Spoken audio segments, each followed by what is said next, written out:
हनुमान चालीसा की 40 चौपाइयों में से 14वीं चौपाई इस प्रकार है। सनकादिक ब्रह्मादि मुनीसा नारद सारद सहित अहिसा। इसका अर्थ है सनकादिक ब्रह्म ऋषि मुनि नारद शारद अहिसा सब हनुमान जी का गुणगान करते हैं। सनकादिक 4 ऋषि कुमारों सनक सनातन सनंदन और सनक कुमार के लिए प्रयोग किया जाता है। इसे संयुक्त रूप से सनकादिक कहा जाता है। यह चारों ब्रह्मा के मानस पुत्र हैं। महर्षि वेद व्यास जी द्वारा रचित पुराणों में सनकादिक ऋषियों की आयु मात्र 5 वर्ष बताई गई है। यह चारों ऋषि अपने इसी बाल रूप में ज्ञान का प्रचार करते हुए त्रिलोक में विचरण करते हैं। एक बार चारों ऋषि कुमार भगवान विष्णु से मिलने बैकुंठ लोक पहुंचे, जहां विष्णु के द्वारपाल जय और विजय पहरा दे रहे थे। जय और विजय ने उन्हें यह कहकर रोक दिया कि भगवान विष्णु विश्राम कर रहे हैं। सनकादिक ने अपना परिचय दिया तो जय विजय ने अहंकारवश सनकादिक के बाल रूप का मजाक भी उड़ाया। सनकादिक समझ गए कि जय विजय को अपने पद का अभिमान हो गया है। सनकादिक ने क्रोध में भरकर जल हाथ में ले लिया और जय विजय को श्राप दे डाला कि तुम दोनों दिव्य रूप खोकर पृथ्वी पर जन्म लोगे और काम क्रोध लोभ आदि समस्त दुर्लभताओं से ग्रस्त हो जाओगे।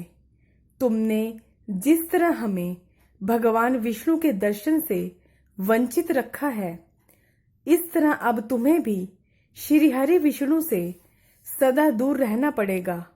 भगवान विष्णु को सनकादिक के श्राप का पता चला। जय विजय ने श्री हरि के पैर पड़कर श्राप का निदान करने की विनती की। तब विष्णु बोले, श्राप तो अवश्य फलीभूत होगा, परंतु मैं तुम्हें 2 विकल्प देता हूं। तुम दोनों पृथ्वी पर मेरे भक्त के रूप में 7 बार जन्म ले सकते हो, अथवा मेरे शत्रु बनकर 3 बार जन्म लेना पड़ेगा।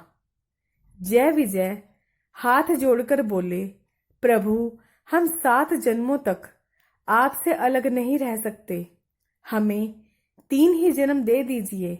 हमें आपका शत्रु बनना स्वीकार है, परंतु वचन दीजिए कि प्रत्येक जन्म में हमारा उद्धार आप ही के हाथों से होगा।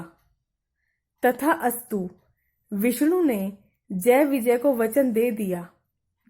सनकादिक के शापवश जय और विजय का पहला जन्म सतयुग में हिरण्याक्ष और हर्यकशिपु नामक राक्षस भाइयों के रूप में हुआ। विष्णु ने हिरण्यकश्यप का वध करने के लिए वराह अवतार लिया, जबकि हिरण्यशिपु के संहार के लिए विष्णु नरसिंह रूप में अवतरित हुए। फिर जय विजय ने अपना दूसरा जन्म त्रेता युग में रावण तथा कुंभकर्ण बनकर लिया। उस जन्म में भगवान विष्णु ने राम बनकर दोनों का उद्धार किया। तीसरा और अंतिम जन्म द्वापर युग में हुआ, जिसमें उनके नाम शिशुपाल और दांतवक्र था। दोनों का वध भगवान कृष्ण ने किया। इस तरह सनकादिक ऋषियों के श्राप का प्रभाव 3 युगों तक जारी रहा, जिससे मुक्त होकर जय और विजय भगवान विष्णु के धाम बैकुंठ लोक लौट आए। इस कथा में एक महत्वपूर्ण बात है कि जिस तरह ईश्वर समदर्शी है तथा छोटे बड़े में भेद नहीं करता और सबको समान रूप से प्रेम करता है, इस तरह ईश्वर की सेवा में रहने वाले लोग अभिमान के कारण किसी का अपमान नहीं करना चाहिए। दोस्तों, अगर आपको मेरी वीडियो पसंद आती है तो प्लीज़ मेरे चैनल को सब्सक्राइब करना ना भूलें। धन्यवाद। वीडियो को लाइक करें, शेयर करें।